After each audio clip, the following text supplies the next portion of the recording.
እና በጣም በሚያሳዝን ሁኔታ እንግዲህ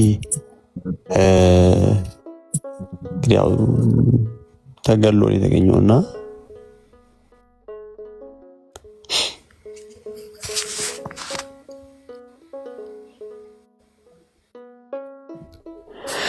ብቻ ያው ያሳዝናል።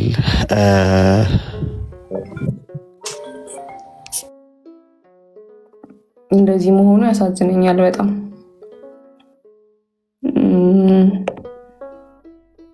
ማለት እንደዚህ የማንም ስነ ስርዓት የሌለው እግዚአብሔርን ማይፈራ ሰው የፈለገውን ነገር የሚያደርግበት አይነት ከተማ መሆኑ በጣም ያሳዝነኛል በጣም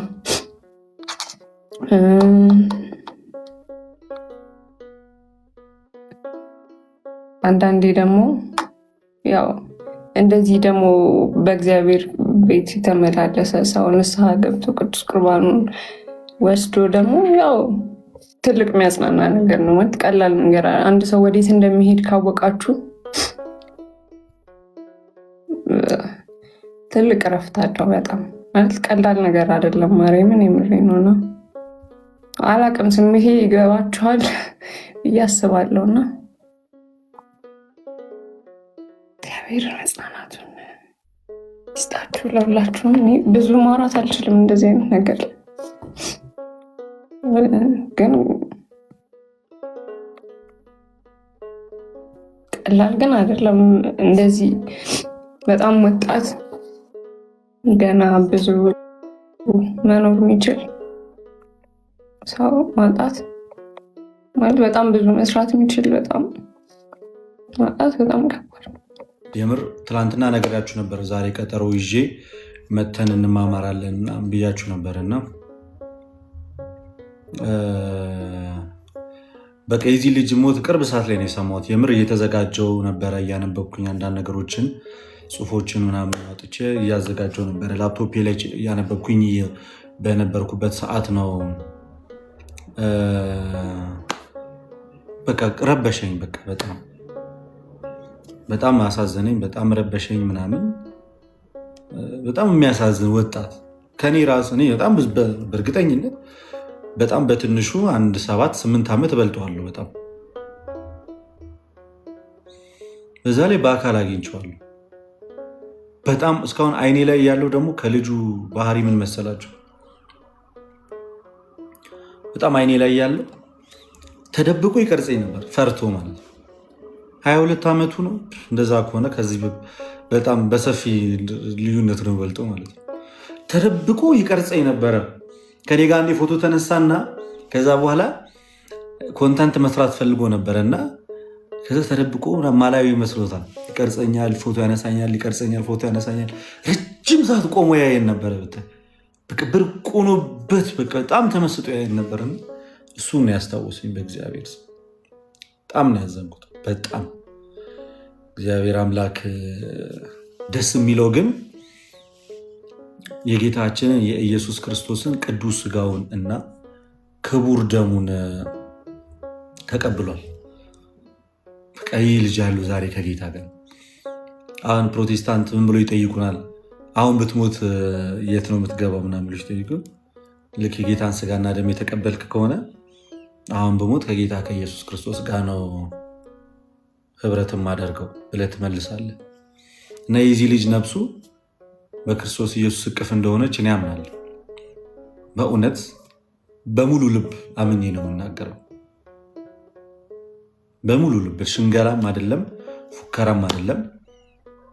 በቃ ልክ በዚህ በዮሐንስ ወንጌል ምዕራፍ 6 ከቁጥር 51 ከሰማይ የወረድኩ የህይወት እንጀራ እኔ ነኝ፣ ለዓለምም እንጀራነት የምሰጠው ስጋዬን ነው፣ ስጋዬን የበላ ደሜን የጠጣ የዘላለም ህይወት አለው፣ ቢሞትም እንኳን እኔ ያስነሳዋለሁ እንዳለ፣ ስጋዬም እውነተኛ መብል ነው፣ ደሜም እውነተኛ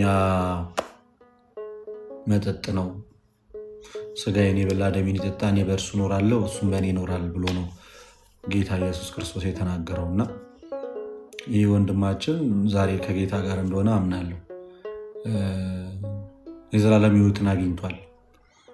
ከክርስቶስ ጋር ነው ያለው።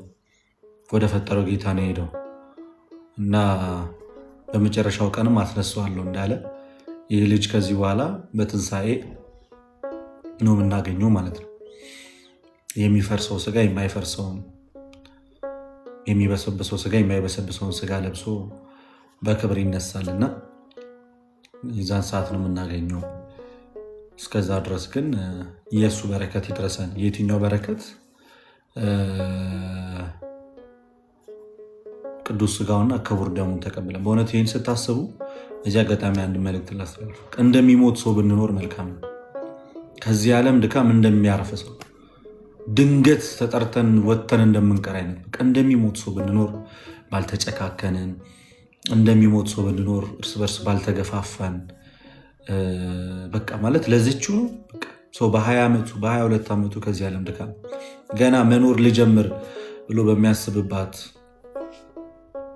ሰዓት ሰው ይሞታልና እንደሚሞት ሰው ብንኖር፣ እንደሚሞት ሰው ከዚህ ዓለም ድካም እንደሚያርፍ ሰው በቃ ነገ ሟች እንደሆነ አይነት ሰው ብንኖር ንስሐን በገባን ነበር። ይህን ለራሴም ነው የምናገር። ንስሐን በገባን ጾማችንን በጾም እግዚአብሔር አምላካችንን ባለችን ቀሪ እድሜያችን ባስደሰት ነው ነበረ። ግን እኛ ሞት እንዳለ አናስብም። ስንኖር በቃ ጸጥ ብለን ነው የምንኖረው። በቃ ዝም ብለን በቃ በጣም በብዙ የኃጢአት ልምዶች ውስጥ እየወደቅን ነው የምንኖረው። ብቻ እግዚአብሔር አምላክ እንረሳዋለን። አሁን ነገ ከነገ ወዲያ እንዲህ እንዳውራ እንረሳውና ድንገት የሆነ የሰው የሞት ዜና ስንሰማ ነው የምንደነግጠው። የሆነ የሞት ዜና እንሰማለን። እሱን ስንሰማ እንደነግጣለን። ከዛ በኋላ በሰዓቱ እናለቃቅሳለን፣ እንረሳዋለን።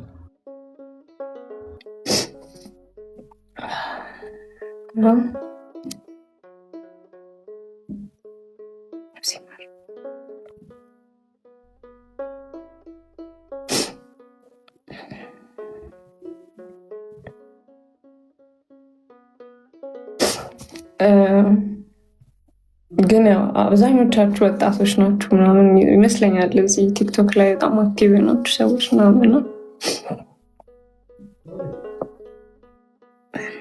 ለመሞት እድሜ እንደማይጠይቅ እያየን ነው እንግዲህ። መቼ እንደምትሞቱ መቼ እግዚአብሔር ጋር እንደምትቀርቡ አታውቁት እና ስንት ቀን እንዳላችሁ አታውቁት እና እያንዳንዱ ነገር እንደ ክርስቲያን አስተምሯችሁ ካለፈ ገና ነኝ እኮ ልቦርቅ ገና ነኝ እኮ ለንስሐ ምናምን የሚባል ነገር እንደሌለ እንግዲህ ዳጊ ያስተምሯችኋል ብዬ አስባለሁ። ዳጊ እንግዲህ በዚህ እድሜው ይቆርባል፣ ንስሐ ይገባል ምናምን እና እንደምትማሩበት ተስፋ አደርጋለሁ። የጻድቅ ሰው ህይወት። ልደትዬ እንዴት ነህ? ኑሐሚን እንዴት ነሽ? አለሁ። እንዴት ነህ?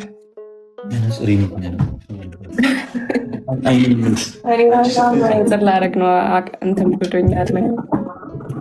አጠገቤ እረሳችኋለሁ። እሺ ኑሐሚን እንዴት ነህ? አምሮብሃል። በእውነት አምሮብሃል። ደህና ነሽ አንቺ?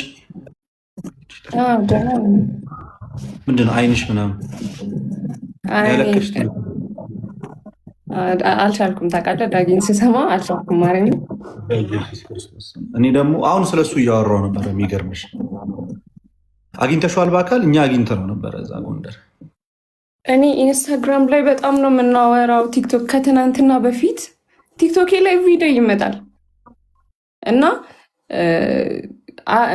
እኔ እንኳን እግዚአብሔር ረዳኝ ነው ማለት እንኳን አላገኘሁት። እኔ በጣም አልችልም ማርያምን። ሰው ጭራሽ ደግሞ በአካል አግኝቼ ግን ቲክቶክ ላይ ኤቭሪዴይ እናወራለን እና ከትናንትና በፊት 7 ሰዓት አካባቢ አተኛም በዚህ ሰዓት ምናምን እያሉት ኮመንት ላይ መጥቶ ያን አንቺ ለምን አተኝም ምናምን እያለኝ እያወራን ነበር እና እኔ በአካል ያገኘሁት ሰዓት ላይ ማለት እኔ ጎንደር እንደመጣ ቪዲዮ ሰርቼ ነበርና ባህር ዳር ተማሪ ነበር። ከባህር ዳር ነው የመጣው። ባህር ዳር ዩኒቨርሲቲ ነበር። ለበዓል ጎንደር መጥቶ ቤተሰቦች ማለት ኢንስታግራም ሳላገኘሽ መጣሽ እኮ እያለኝ ሳላገኝሽ ስልኩን ሁሉ ልኮልኝ ነበር። የሚገርም ሳታገኘኝ እንዳትመለሽ ምናምን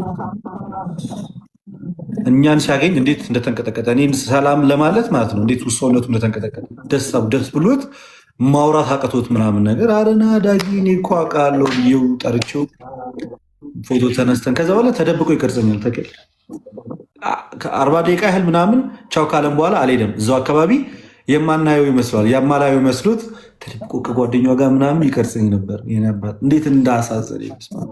አኬ ቴሌግራሙ ላይ ሲለቅ ደንግጬ ደወልኩለት ለአክሊል። እንዴ እውነት ነው አልኩት። አዎ ብሎ ሲነግረኝ ማመን አልቻልኩም። ዳግም ይባላል፣ ብዙ አታውቁትም። የአኬን ፕሮፋይል የሚያደርግ ልጅ ነው። አክሊልን በጣም ነው የሚወደው። በጣም በቃ ማለት በጣም በህይወቱ አኬ በጣም ብዙ አስተዋጽኦ አድርጓል። ወደ ቅዱስ ቁርባን የሚያቀረበው አኬ ነው። በነገራችን ላይ የአኬን ትምህርቶች በመስማቱ በመከታተሉ የተነሳ ነው እና የምታውቁት ልትሆኑ ትችላላችሁ። ከወንድሞች ጋር ከእህቶች ጋር ላይ ይገባል፣ በቃ የአቅሙን ይሞክራል ምናምን እና እንደውም በቅርብ ስልክህ ኖርማል ነው በጣም ድምፁ ወይ ማይክ አድርገህበታል? ከቅድም ጀምሮ እንደዛ እያደረገ ነበር። ምንድን ነው ይቅርታ፣ በቃ ጌታ ዛሬ ከአንቺ ጋር እንዳወራ አልፈቀደም ነው። አንተ ልጅ እባክህ እባክህ፣ ጌታ ከአንቺ ጋር እንዳወራ አልፈቀደም። መነጽር ላድርግ አይኔን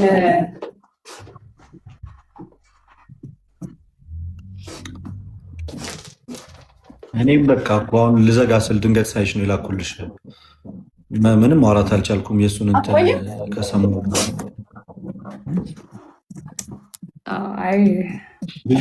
ብዙ የመቆየት ሞራሌን አጣሁ። ግን በጣም እኔ እንደውም ሰው እንግዲህ እንትን እያልኳቸው ነው ማለት ላይ አንዳንድ ሞት አስተምሮ ያልፋል። በዚህ እድሜው ቢያንስ በጣም ልጅ ነው ባይዚ የሆነ ጊዜ እኔ ትልቅ ታናሽ ነው ታውቃለህ። የኔ 21 ዓመቱ ነው 22 ዓመቱ እና የሆነ ጊዜ ፉጨት ከዛ የሆነ ጊዜ ልደት ታውቀዋለህ ይሄን ልጅ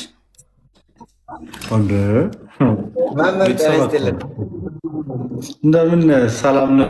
ሁሉ ሰላም ደህና ነህ? ደህና ነኝ እግዚአብሔር ይመስገን። አለሁልህ እግዚአብሔር ይመስገን ሰላም ነኝ። እንዴት ነው? ነዋ ደህና ነሽ? እህታችን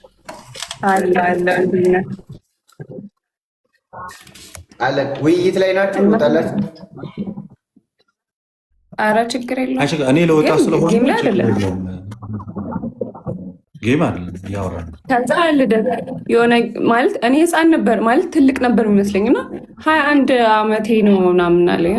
በ21 ዓመቱ ግን ያው አስበው ቅዱስ ቁርባን እየተቀበለ ምናምን መኖር መቻል ከባድ ነው እና መቼ ወደ እግዚአብሔር እንደምትሄዱ ምናምን አታውቁትም ያላችሁን ጊዜ ምናምን ትንሽ አትሄድበትም። እኔ እኮ መንገድ እየከፈትኩልህ ነው ዝም አልክ። እኔማ ማለት ቅድም እንትን በጣም ፓኒክ ሆንኩትና እንደሚሞት ሰው እንኑር እኮ እያልኩኝ ልክ በቃ ከዚህ ዓለም ማለት የኔ ይሰማል። ኔትወርክ ነው ምንድን ነው አለው ይሰማል።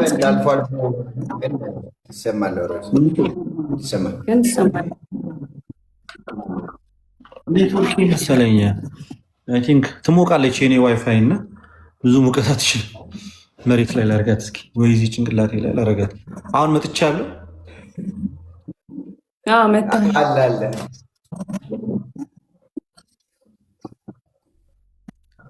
አዎ በቃ እንደሚሞት ሰው ብንኖር አልኩኝ። የልጅ የሱን ስሰማ እሱ በዚህ እድሜው አስቡ እንግዲህ ቅዱስ ቁርባን ተቀብሎ ንስሐ ገብቶ መኖሩ በራሱ አርአያ እንደሆነ እና ደግሞ እያንዳንዳችንን ልክ እንደዚሁ ድንገት ወተን ምንቀር ሰዎች እንደሆነ ማወቅ አለብን። ድንገት ወተህ በቃ በማታውቀው መንገድ ልክ አሁን ድሮ አረ ሰው ሲያረጅ ነው የሚሞተው ሲታመም ነው የሚሞተው ምናምን አለ ምንለው። አሁን ያ ነገር ቀረ። በቃ ሳታስበው ድንገት ተጠርተህ ትሄዳለህ። አሁን ይሄ ለእኛ ሁል ጊዜ ክርስቶስ እንደዚያ ነገሮችን በተለይ ደግሞ በቅዱስ ቁርባን ያጌጡ ሰዎችን ወደ ራሱ ሲወስድ ንስሐ ያልገባንና የጌታን ስጋና ደም ያልተቀበልን ሰዎች ለእኛ ይሄ በጣም ትልቅ ትምህርት፣ በተለይ በጣም በብዙ ውድቀት ውስጥ ያለን ሰዎች እኔንም ጨምሮ ማለት ነው ቆም ብለን እንድናስብ የሚያደርግና ነጋችንን እንድናሳምረው የሚያደርግ ነው። የዘላለም ሕይወት ለማግኘት ሰው ሲኖር ንስሐ መግባት የጌታን ስጋና ደም መቀበል አለበት። እኛ ግን የሞትን የሚሞት ሰው አይነት ሕይወት ነው እየኖርን ያለን። በኃጢአት በጣም የወደቀ ማንነት ነው ያለን። ክርስቶስ ዋጋ የከፈለልን አይነት ሰዎች እንኳን አንመስልም። በጣም ደክመናል፣ በጣም ሰልችቶናል። በቃ መንፈሳዊ ሕይወት ሰልችቶን ዓለማዊ ሕይወት ጣፍጦን ያለ ነው እና በቃ ወደ ቀደመ ማንነታችን ብንመለስ፣ ወደ ክርስቶስ ብንመለስ ልክ የክርስቶስ ሙሽራ ሆኖ እንደሚኖር አይነት ሰው ብንኖር ብንናፍቀው ክርስቶስ አይ ቲንክ በቃ ሰለቸን መሰለኝ መንፈሳዊ ሕይወቱ ምናምን ነገርና ክርስቶስ ኢየሱስን በልባችን እያሰብነው ብንኖር የተከፈለልን ዋጋ፣ መስቀሉን ዋጋ፣ መከራውን፣ ስቃዩን አስበን ነገ ከእርሱ ጋር ከቅዱሳኑ ጋር በደስታ እንደሚኖር ሰው ብንኖር ዓለም በእኛ ዘንድ የተናቀች ነበር የምትሆን። መሰዳደቡም ክፋቱም እያንዳንዱንም ነገር ከጎናችን እናርቀው ነበርና እግዚአብሔር አምላክ የወንድማችንን ነፍስ በድጋሚ በአብርሃም በይስሐቅ በያዕቆብ እቅፍ ያኑርልን። እኔማ ልወጣ ስለሆነ ነው ከበደኝ። በጣም ብዙ ተዘጋጅቼ ነበር። ዛሬ ብዙ ለመማማር ነበር የመጣሁት፣ ግን ሁኔታው አልፈቀደልኝም። ይህንን ብቻ ስሜቴ ልናገር ብዬ ነው። አይ ቲንክ ኑሐሚን ወጣች መስለኛል። አልፉጨት ኔትወርክን የያዛት እንጂ አለች። ባርኪ እንዴት ነህ? እግዚአብሔር አምላክ ይመስገን። እንዴት አላችሁልኝ? ሁላችሁንም ሰላም ብያለሁኝ። ከእግዚአብሔር ከአባታችን ከጌታችንም ከኢየሱስ ክርስቶስ ጸጋና ሰላም ከሁላችንም ጋር ይሁን። ሰላም ብያለሁ ሁላችሁንም። አሜን። ለአንተም ደህና ነን። እንዴት ነህ? እግዚአብሔር አምላክ ይመስገን። ወይ እንዴት ናችሁ እናንተ? እንደምን አላችሁ? ደህና ነን።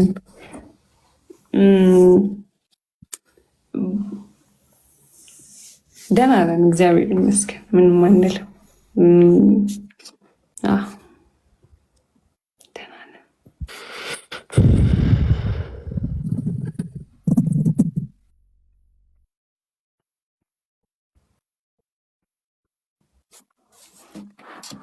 ባሮክ በዚህ ላይክ ጓደኛው ነው።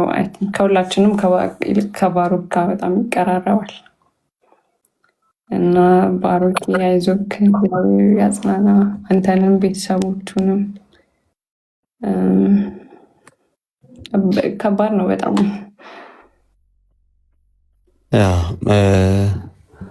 አክቹሊ በአካል ተገናኝተን አናውቅም።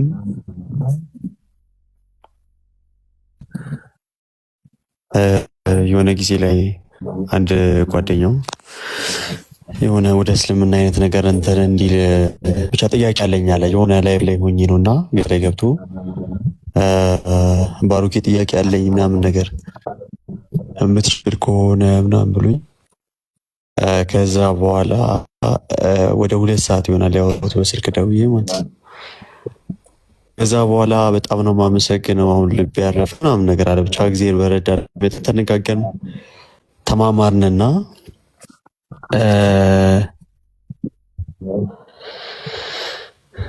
ከዛ በኋላ ቤተሰቡን እንታገል።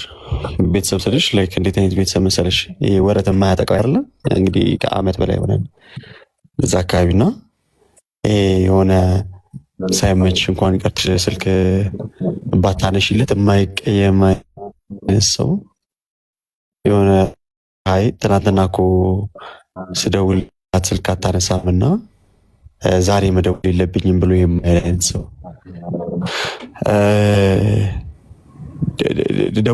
ደውሎልሽ እንኳን በዘጊበትና ተይዟል እንኳን የሚል ድምፅ እንኳን ቢሰማ መቶ ሲነግርሽ ስልክሽ እኮ አልሰራልኝ ብሎ የሚል አይነት ሰው እጅግ በጣም ትሁት የሆነ ሰው፣ በጣም የትንሽ በጣም ትልቅ የሆነ ልጅ፣ በጣም ቅን የሆነ ሌሎችን ለማገዝ የሚፈልግ ብቻ በጌታ ፍቅር ብዙ ነገሮችን ተምሮና አውቆ ደግሞ ያወቀውን ደግሞ ለማካፈልና ለመኖር የሚፈልግ አይነት በጣም የዋ የሚገርም ልጅ ነውና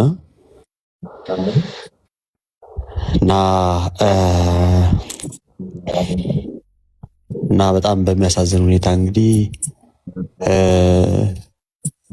ያው ተገሎ ነው የተገኘውና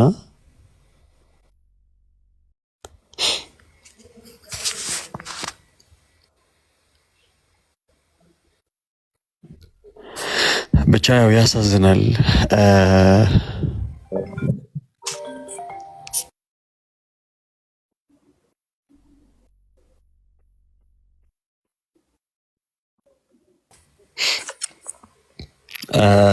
እና ምን አይነት ሰው እንደነበር ታውቂያለሽ? ልክ እንትን ምንድነው በዓላት ሲሆኑ ይደውላል ማለት ነው። በጠዋት ማለት ማንም አይቀድመውም፣ እናቴ አትቀድመውም። ጌታ ይሄ ክብረ በዓል ምናምን ንግስ ምናምን ሲኖርም ይደውላል። ዕለተ እሑድ ሁል ጊዜም ድምጽ ይሰማል። ሁልጊዜ ዕለተ እሑድ ሁልጊዜ ይደውላል እና እንደውም ሁልጊዜ ያው አኬዋንም በጣም ነው የሚወደው ነው ሲደውልልኝ ሁልጊዜም ዛሬ ማለትም እሑድ በጌታ ቀን ይለኛል እና ይደውልና ምናምን ነገር እንኳን ለሰንበት አደረሰ ቀነ ያማረ ይሁን ምናምን ነገር ይላልና በዚህ ዘመን እንዲህ አስተዋይ የሆነ ወንድም መወለድ ቋንቋ ነው። የምሬ ነው የምልሽ። እግዚአብሔር በሚያውቀው እኔ እንዳልኩሽ በአካል አግኝቼው አላውቅም። በዚህ ሚዲያ ላይ ነው የማውቀው፣ ግን በቃ ላይ እንደ ወንድሜ ነው የማየው ምናምንና ብቻ ነፍሱ በሰላም ተረፈልን።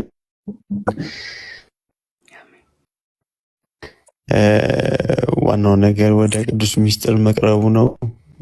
ክቡር የሆነውን ታላቅ የሆነውን የጌታችንና የመድኃኒታችን የኢየሱስ ክርስቶስን ክቡር ስጋና ክቡር ደሙን መቀበሉ ነው። ከዚህ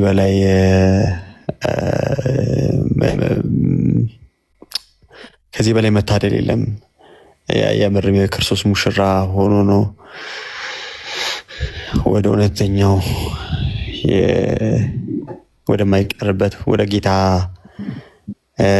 የሄደውና እና ብቻ እንደዛ ነው። ዳጊ በጣም የዋህ ነው። ደግሞ የሚገርምሽ ነገር አይ ቲንክ ጽናትን አይቻታል መሰለኝና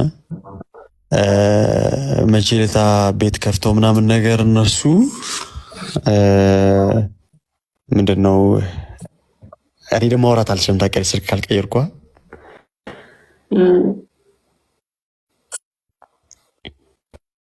አለው ሰማን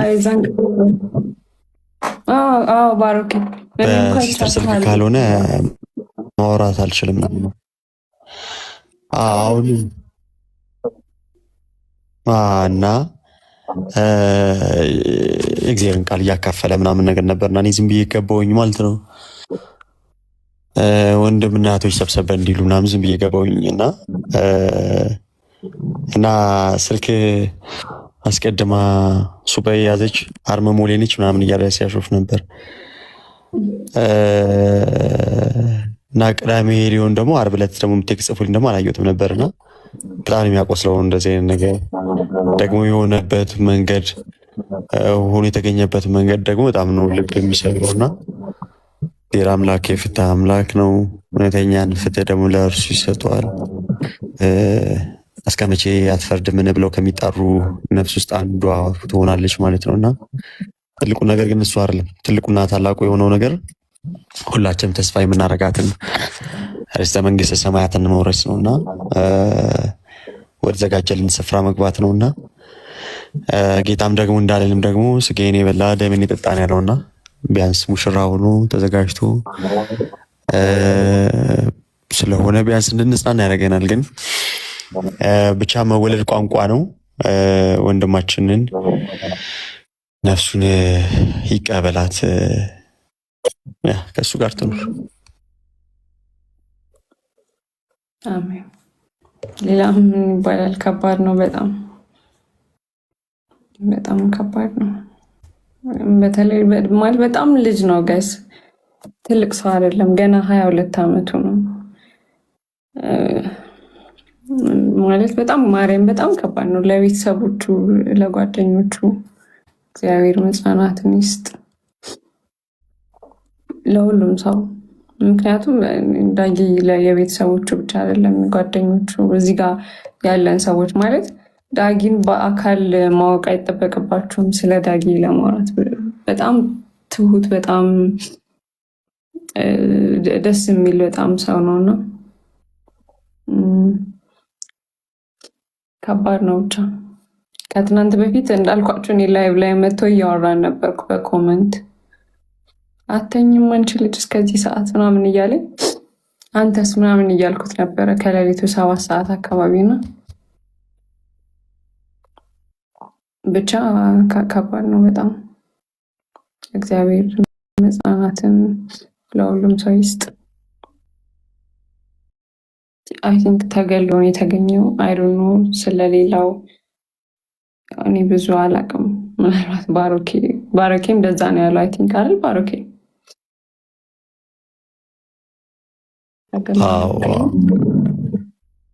አይ ቲንክ በስለት ምናምን ነገር ነው እንትን ብሎ የተገኘውና ማንና በምን ለምን የሚለው ነገር ገና ያው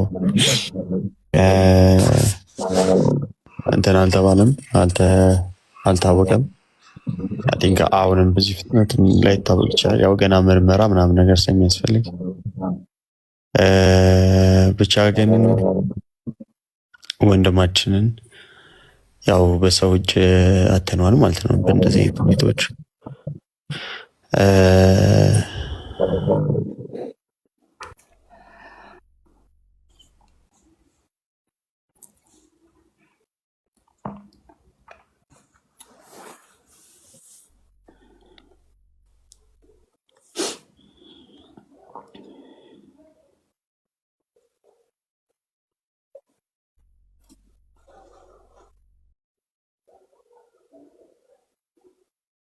ማነው የምትሉ ሰዎች ዳግም ይባላል። የጎንደር ልጅ ነው። የባህር ዳር ዩኒቨርሲቲ ተማሪ ነው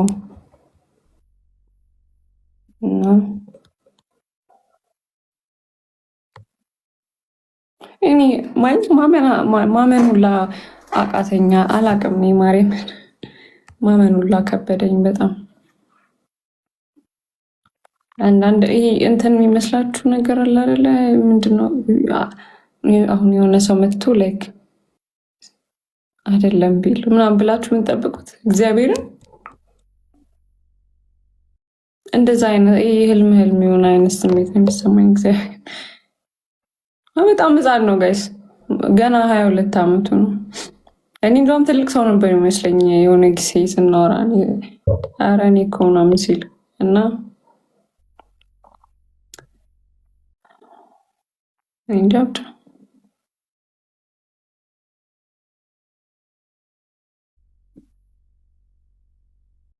ከባድ ነው እንደዚህ አይነት ነገር።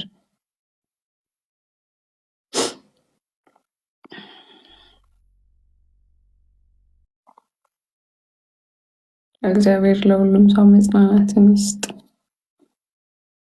ጽኑዬ እናንተ ደግሞ በጣም ትቀርቡታላችሁ ምናምና ለእናንተም እግዚአብሔር መጽናናቱን ይስጥ። አንዳንዴ መወለድ በጣም ቋንቋ ነው። በሰው ሀገር ጓደኛ ከሆነ ሰው በላይ ዘመድ አይኖሩም ብዬ አስባለሁ። እኔ እንደዛ ይሰማኛልና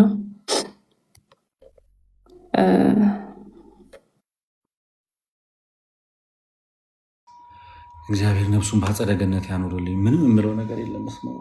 በጣም ነው ያዘንኩት። በጣም እስኪ ደግሞ ደሜ ጠራ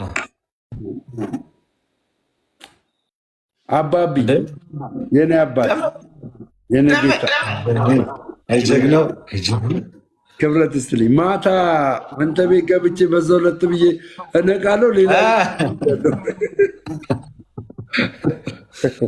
ያው ደግሞኝ የመጀመሪያ እንግዲህ ያው እግዚአብሔር ረቶኝ የመጀመሪያ ጾሜን ነው የጾምኩትና ድካም የመጀመሪያ ነው።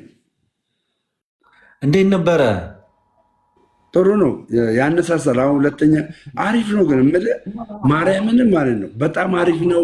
የሆነ የምትቀበለው ስፒሪቹዋል ነገር አለ። ሪሊ ነው የማወራው። አንተ ሴንስ ታደርጋለህ አንተ እና ላይክ ከእግዚአብሔር ዘንድ ሆነ ለእግዚአብሔር የምታደርገው ነገር እግዚአብሔር ራሱ የሚቆርስልህ የሚሰጥ ነገር አለ ስትጾም። እውነቴን ነው የምላችሁ። እዚህ ያላችሁ 150 ሰዎች ይኸውላችሁ ልንገራችኋለሁ።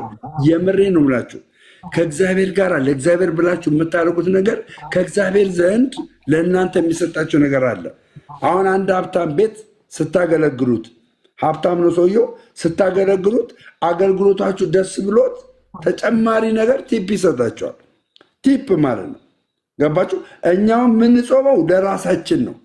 ለምናችን? ለስጋችን ለመንፈሳችን ነው። ነገር ግን እግዚአብሔር በተጨማሪ ሌላ ነገር ደግሞ ይሰጣቸዋል። ከዛስ ሁል ጊዜ በእግዚአብሔር ዘንድ እናንተ ባለሟል ትሆናላችሁ።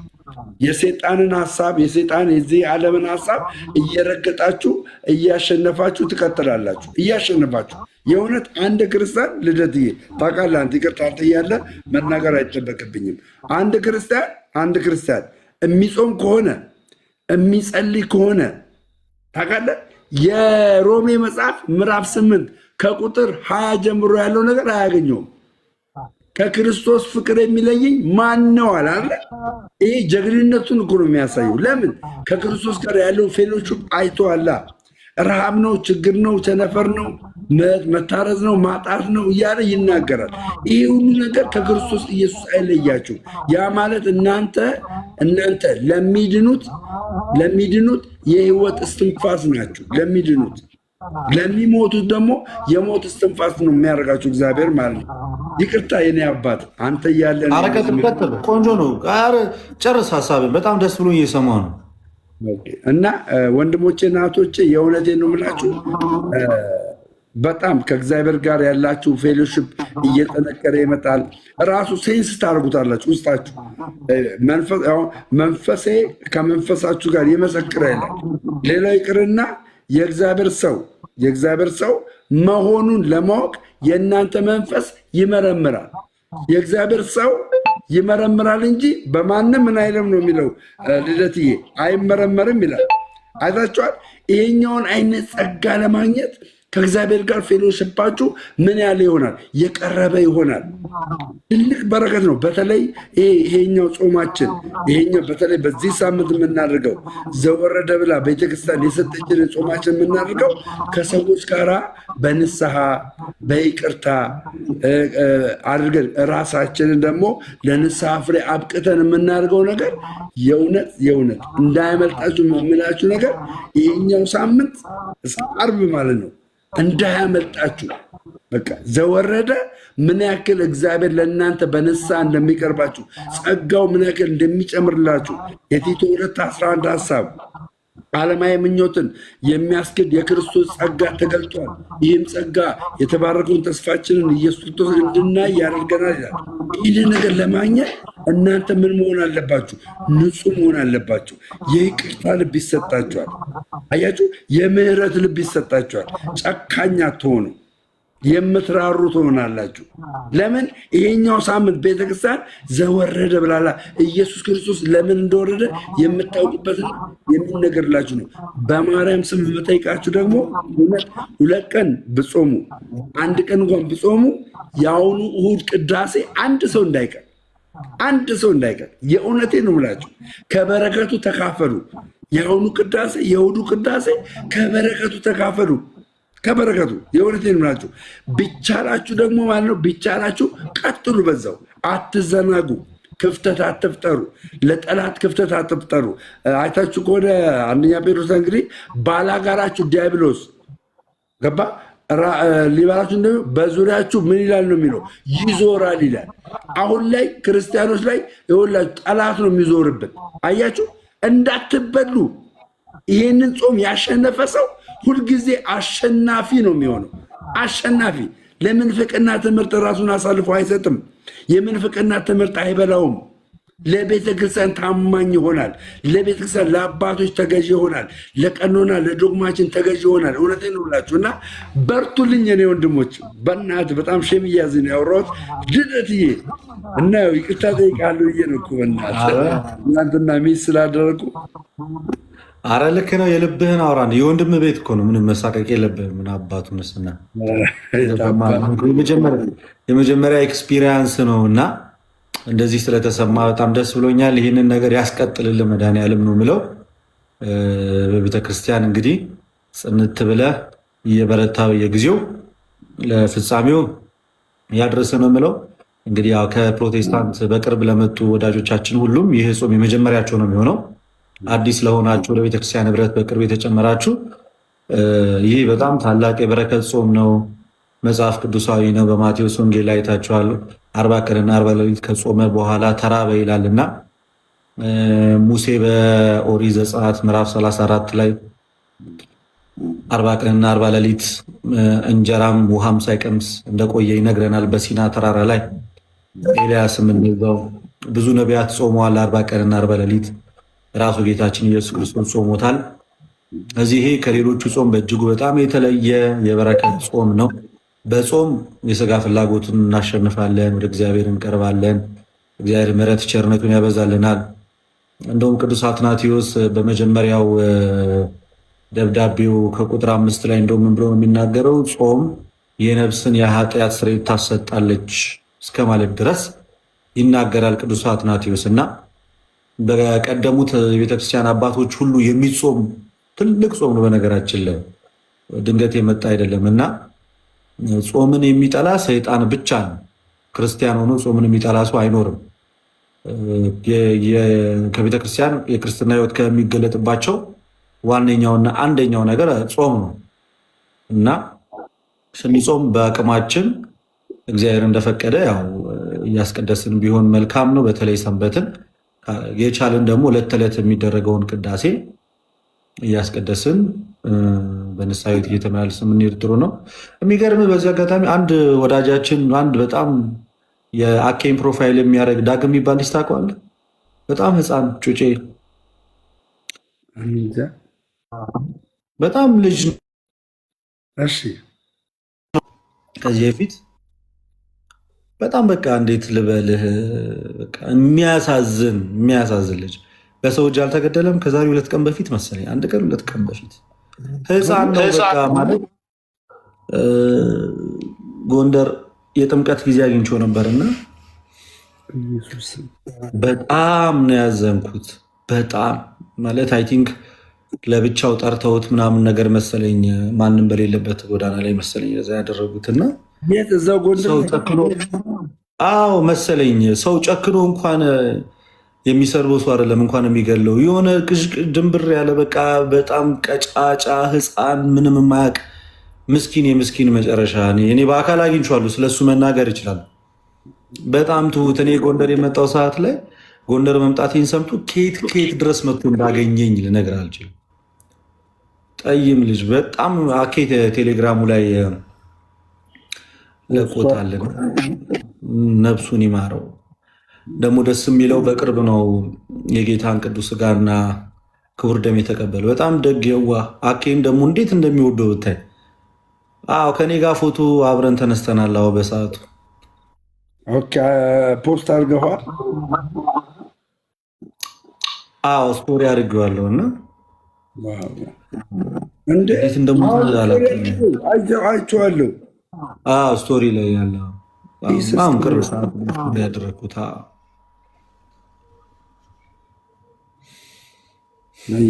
እግዚአብሔር እንግዲህ ብረትን ያዛለት ነፍሱን ካጸደቀና አባቶች ጋር ያድርግለት። በእውነት ነፍስ ይማር ብለናል። እንግዲህ ለወላጅ ለዘመዶቹ መጽናናትን እንግዲህ በዚህ ምድር ላይ ይስጣቸው። እንግዲህ እግዚአብሔር አምላክ ምሕረትን ያብዛላቸው ለወላጆቻቸው። በሳይልም የጌታን ስጋና ደም ተቀብሎ ነው ወደ ጌታ ደግሞ ልዩ ነው። እሱ ደግሞ ልዩ ነው እና እድለኛ ነው። በጣም ልዩ ነው በእውነት ዋው! በጣም ይሄ በጌታ እቅፍ የሚኖር ወጣት ነው በእውነት። ምን አለ ከክርስቶስ ስጋና ደም በላይ? በእርግጥ ቢኖር ቢማር ህልም ያለው ራዕይ ያለው ነገ ብዙ ቦታ ደርሳለሁ ብሎ የተመኘ ወጣት ነው እና በአጭር ነው ያስቀሩት። ሞት ክፉ ነው በጣም አይናገር መች እንደሚመጣ ድንገት ነው ይዞ የሚሄደው። ሁሌ አዲስ ነው ቤታችን በመጣ ቁጥርና እኔ እኮ በጣም የሚገርመኝ ፕሬዝ ያላችሁ ከቤተክርስቲያን ውጭ ያላችሁ ሰዎች ወይኔ ኢየሱስን ሳያምን በሙሉ ያሳዝናል ትላላችሁ። እኔም ይኸው ልደተ ቃልም ባለማዕተቦች ነን። ኢየሱስ ህይወታችን፣ ያለ ኢየሱስ መተንፈስ መኖር አንችልም። እንዴ ኢየሱስን ካላመንን እኮ ሌላውን መቀበሉ አንችልም እኮ ነው የምንላቸው። ሌላውን መቀበል ለምንድን ነው ግን እኛ በኢየሱስ ክርስቶስ የተጋረደ ነገር የሚኖራቸው? ለምንድን ነው ልክ ኢየሱስን የማንቀበል ኢየሱስን ኋለኛ የምናደርግ ኢየሱስን በቃ ኧረ በጌታ ስም እኔ ትናንትና ነግራቸዋለሁ፣ ከትናንት ወዲያ ነግራቸዋለሁ። ቤተ ክርስቲያን ዶግሟ በኢየሱስ ክርስቶስ ላይ የተመሰረተ ነው። የቤተ ክርስቲያን ራስ ኢየሱስ ክርስቶስ ነው ብዬ እኮ ነገርኳችሁ። ደምረውና ልብ ካለና ደምረው በመጽሐፍ ቅዱስ ናና ሲመልሰው ደምረው መልሰው በመጽሐፍ ቅዱስ ናና መልሰኝ ና ፒኤችዲ ያለ ናና መልሰኝ በመጽሐፍ ቅዱስ ሌላው ሳትገባ ና ኦርቶዶክሳዊ በመጽሐፍ ቅዱስ እያላችሁ እናንተ ሌላ ውስጥ ናችሁ እንዴ! ጂሰስ ክርስቶስ እኔ ልደትዬ ማርያምን እኔ በጣም የሚገርመኝ ማለት ነው። በጣም የሚገርመኝ በመጽሐፍ ቅዱስ ለምንድነው የማይሞግቱን? ለምንድነው የዘላለም ሕይወት እንዳጣን ከመጽሐፍ ቅዱስ ላይ አምጥቶ የማያሳዩን? ለምንድነው የማያሳዩን? የሚገርመኝ ማለት ነው። እኔ አሁን አንድ ፕሮቴስታንት የዘላለም ሕይወት አለኝ ወይ ቢለኝ ማለት ነው የለህም ነው የምለው። የለህም እለዋለሁ። ለምን መሰለህ የለህም የምለው? በዚህኛው የእግዚአብሔር ቃል መሰረት ነው፣ በቃሉ መሰረት ነው የለህም የምለው። እዚህ የዮሐንስ ወንጌል ምዕራፍ 13 ቁጥር 33 ላይ የሚገርም ቃል ነው ያለው። እኔ የምነግርህ እንደዚህ የሚል ቃል አለ። እርግጠኛ ሆኜ በዚህ ቃል የለህም እልሃለሁ። በምን ቃል መሰለ? በዚህ ቃል መሰረት ኦኬ፣ እሺ 33 እንደዚህ ይላል። እንደዚህ ብሎ ይናገራል። ይኸውላችሁ ልጆች ሆይ ይላል። ስሙኝ፣ እዛም ያላችሁ እዚህም ያላችሁ ልጆች ሆይ ገና ጥቂት ጊዜ ከእናንተ ጋር አለው፣ ትሸኙኛላችሁ። ለአይሁድም እኔ ወደሚሄድበት እናንተ መምጣት አይቻላችሁም እንዳልኋችሁ አሁንም ለእናንተ እነግራችኋለሁ። እርስ በርሳችሁ ትዋደዱ ዘንድ እርስ በርስ መዋደድ አለባችሁ። እርስ በርሳችሁ ትዋደዱ ዘንድ ይላል። ስሙኝ እዚህ ጋር እርስ በርሳችሁ ትዋደዱ ዘንድ አዲስ ትእዛዝ እሰጣችኋለሁ። እቺ ኢየሱስ ክርስቶስ የሚሰጣችሁ ትእዛዝ ምን የምትል ትእዛዝ ናት? እርስ በርሳችሁ ተዋደዱ የሚባል ትእዛዝ ነው። ገባችሁ? ይህንን ትእዛዝ አፍርሰ የዘላለም ሕይወት አይኖርህም። ይህን ትእዛዝ አፍርሰ አየህ፣ ይሄ ትእዛዝ የፍቅር ትእዛዝ ነው። የኢየሱስን ትእዛዝ የማትቀበል ከሆነ የዘላለም ሕይወት አይኖርህም። አዳም ባለመታዘዙ ምክንያት ነው ከኤደን ገነት የተባረረው። ለዛ ነው እናንተ አልዳናችሁም፣ ኑ እውነት ወደሆነባት የዘላለምን ሕይወት ወደምታስተምር ክርስቶስን አማዳ የምታደርግበት የክርስቶስን ራስ ወደምታደርገው ቤተክርስቲያን ተጨመሩ የምንለው። ገባችሁ? ይህንን ትእዛዝ ባለመቀበላችሁ ነው። አዲስ የተሰጣችሁን ተዋደዱ የሚለውን ትእዛዝ ባለመቀበላችሁ ነው። ማን ነው የሚዋደደው? መሰረተ ክርስቶስ ከሙሉ ወንጌል ጋር፣ ሙሉ ወንጌል ከቃለ ሕይወት ጋር፣ ቃለ ሕይወት ከመካነ ኢየሱስ ጋር። ከማን ጋር ነው የምትዋደዱት? ከማጋ ነው። እኔ ነበርኩበት። እንግዲህ እኔ ነበርኩ። አንዳችሁን ጥላችሁ ዶሚኔት ማድረግ ነው የምትፈልጉት። ተውት። አዳዲስ ሚኒስትሮች አሁን የነ ክራይስ አርሚ ሚኒስትሪ እዩ ጩፋ የሚመራው አልገዛም ነው ያለው። ለእናንተ አልገዛም ነው ያለው። ይሄ ትእዛዝን መሻር ነው። ይህንን ትእዛዝ የምሽሩ ከሆነ የዘላለም ሕይወት አይኖራችሁም ነው የምላችሁ። ለዛ ነው ለእናንተ ወንጌል ስናገር በድፍረት የምናገረው። እናንተ ከመጽሐፍ ቅዱስ እኔ እንደዚህ ጠቅሼ ከመጽሐፍ ቅዱስ ፑሽ አድርጌያለሁ። ናና የዘላለም ሕይወት የለህም በዚህኛው የመጽሐፍ ቅዱስ ክፍል ብለህ መተህ ሞግተኝ። ይኸው መተህ ሞግተኝ። መታችሁ ኑና ይኸው እዚህ ጋር ልደት ማለት ኑና ከመጽሐፍ ቅዱስ በዚህኛው የእግዚአብሔር ቃል ኦርቶዶክስ ተዋሕዶ ይህንን የእግዚአብሔር ቃል አትቀበልምና የዘላለም ሕይወት አይኖራችሁም ብላችሁ መታችሁ ሞግቱኝ። ፔሬድ ወንድም አለሜ በቃ አንተ ጋር ልምጣ። የታ አባቱ ና አባቱ። እሺ ሁላችንም ልደት ቤት እንሂድ። በቃ ሁላችንም ልደት ቤት እንሂድ። ልዝጋው እዚህ ጋር። እሺ ለምዬ ዛሬ ያው እንዳያችሁት ነው ብዙም